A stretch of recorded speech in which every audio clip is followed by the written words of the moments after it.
1952 December 5 തെളിഞ്ഞ ആകാശവുമായാണ് London നഗരം അന്ന് ഉറക്കമുണർന്നത്. നല്ല തണുത്ത അന്തരീക്ഷം. തണുപ്പിനെ അകറ്റാൻ വീടുകളിലും വ്യാപാര സ്ഥാപനങ്ങളിലുമൊക്കെ കൽക്കരി നെരിപ്പോടുകൾ പുകഞ്ഞു.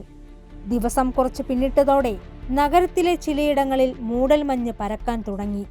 ബിഗ് ബെൻ, ലണ്ടൻ ബ്രിഡ്ജ് തുടങ്ങിയ ഇടങ്ങളെല്ലാം പുകമൂടി.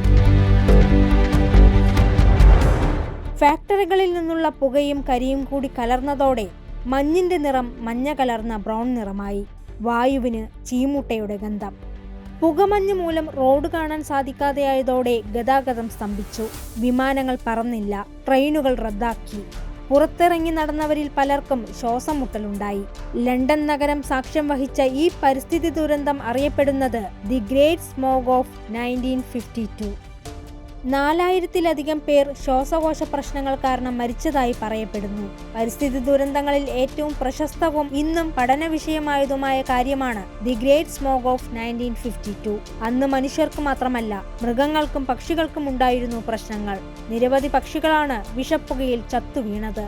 ഇതിന് 4 വർഷം മുൻപ് US-ലെ ഡൊനോറോയിലും പുകമഞ്ഞു കാരണം ദുരന്തമുണ്ടായിരുന്നു. 20 പേർ ദുരന്തത്തിൽ മരിച്ചു. ഇതിന്റെ സ്മരണാർത്ഥം ഡൊനോറയിൽ ഒരു മ്യൂസിയം സ്ഥാപിച്ചിട്ടുണ്ട്.